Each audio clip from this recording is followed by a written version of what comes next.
Well, ladies and gentlemen, we've got some updates here today. Donald Trump meeting with Mark Carney.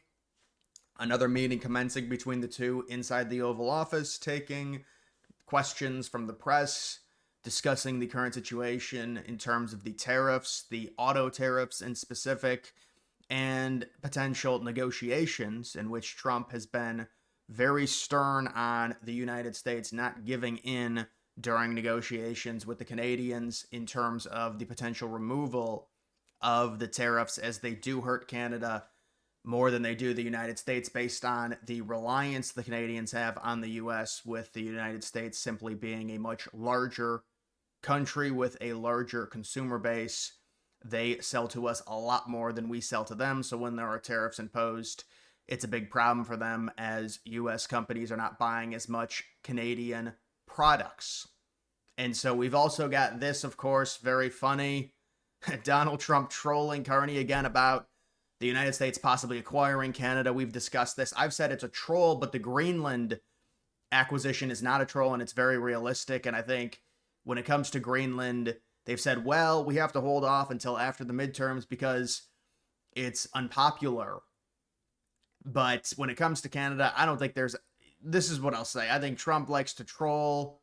I said this before. It's funny, but it is interesting in terms of the stipulation that Trump gave the Canadians when it comes to the Golden Dome, the missile defense system that the United States wants to implement. Around $25 billion has been allocated as the first stage of the defense over the United States. Israel has their Iron Dome. The United States wants to have a Golden Dome, and it's going to be paid in segments, they say. Liberals say, well, it's over $1 trillion. That's not accurate. I think it's like 850 billion in total over a few decades for the Golden Dome. But Canada has said, well, we want in on the Golden Dome. Well, to cover that, really, I mean, most of the Canadian cities that need protection are right really on the border. They're in the far southern area in Canada. But if they want to be part of that, they're either going to have to pony up with money or they're going to have to join the United States. But I'm someone that said it logistically, it's not a good thing if Canada merges with the United States in the sense of they're going to want representation. So they're going to want voting rights. And let's say they get voting rights. Well, they're all liberal outside of Alberta. And even Alberta, you could say, is iffy. Alberta, Saskatchewan, Manitoba, maybe, but mainly Alberta would be more conservative. That's why we were trying to say, well, let's say Alberta has this referendum, they become independent, and they join the United States. Or maybe they want to be their own independent country with some type of separate partnership with the United States where we protect them in exchange for resources. They've got the most resources out of any province in Canada. It's not even close. And they've had to deal with that Equalization Act and where they have to spread it out, and it's a big problem for Alberta. But the acquisition of Canada, I mean, I think it would, and it's not going to happen, but I think it would be something to talk about in terms of the three territories. Very similar profile to Greenland, very sparsely populated, extremely cold. Those territories would be to the east of Alaska. You've got Yukon, Northwest Territories, and Nunavut. And you've got the Northwest Passages, which are extremely vital and extremely important for the future access points in terms of the Arctic Ocean and waterways. And that's why Trump really wants Greenland, because it's going to be so powerful in the future in terms of owning Arctic land. And so let's see what Trump says here. This is just a funny thing. This is, in many respects, the most important.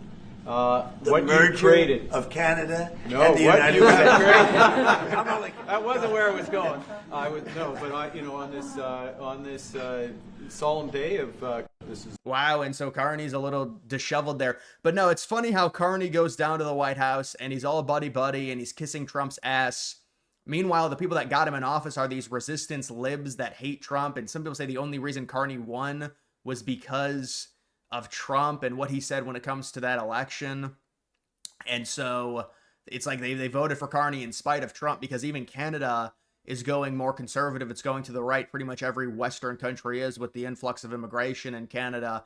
It's even 10 times worse there because their population is so much smaller than the United States. They've imported a bunch of Indians via a similar process to like the H-1B program in the United States. It's a big problem for them. They thought they were going to be the tech capital of the world, and it's just like grunt coding work, and it's just taking all the STEM jobs away from the native Canadians. It's really bad.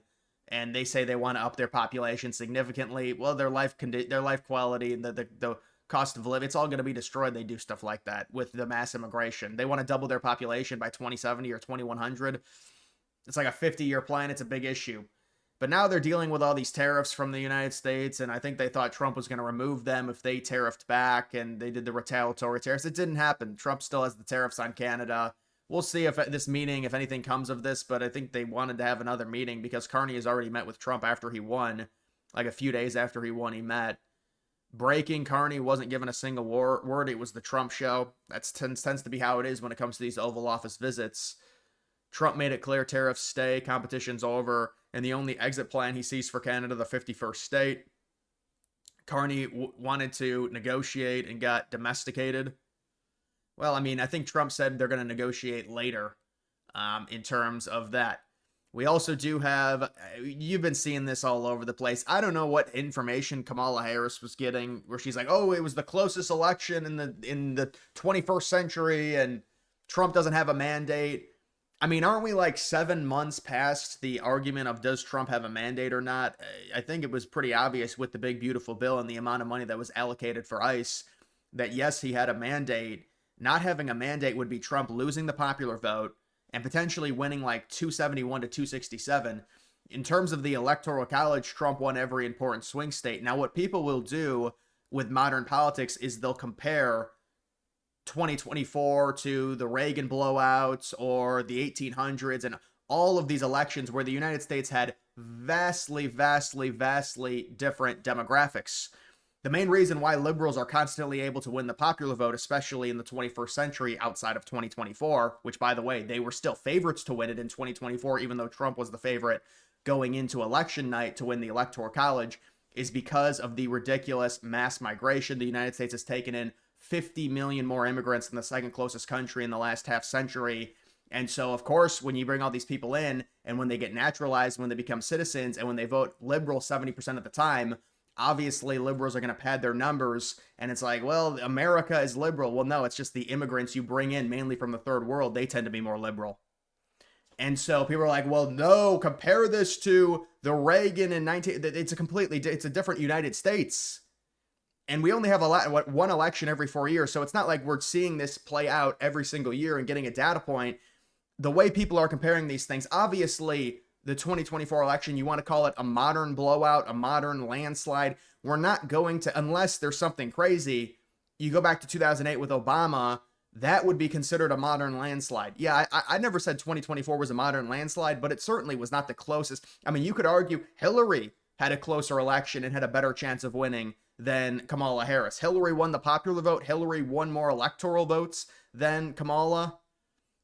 So, you know, it just doesn't, but obviously 2000, I don't know if she doesn't realize that 2000 is part of the 21st century, but 2000 was a ridiculously close election in overall vote count with the popular vote and also electoral votes being decided by Florida. So I don't know what Kamala Harris is saying. And, you know, they say under 50% is not a colossal landslide. Again, you're not, in terms of the popular vote, especially for a Republican, because of the amount of mass immigration within the past, even just 20 years into the United States. And this is, by the way, legal citizens who become naturalized and can vote. How are Republicans going to compete when we're dealing with 20, 30, 40 million people coming into this country, new voters who are voting Democrat 70% of the time, weren't even born here? How do you compete with that? So it's like, but we're going to compare that to the 1940s, the 1930s, when there were landslides and Trump's not performing as well. You're comparing two different countries. And I hate to say that, I really do, in terms of, you know, this is the United States.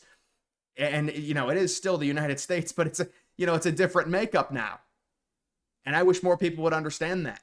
But in terms of like a modern sense, 312 is a very solid victory. Very solid. Every swing state. You want to call it, well, is it a mandate? Is it not a mandate? This has already been decided. You could argue this right after the election or in the lame duck period. Trump got the most money allocated for ICE we've ever seen by tenfold with the amount that they're allocating, like $175 billion. It's ridiculous.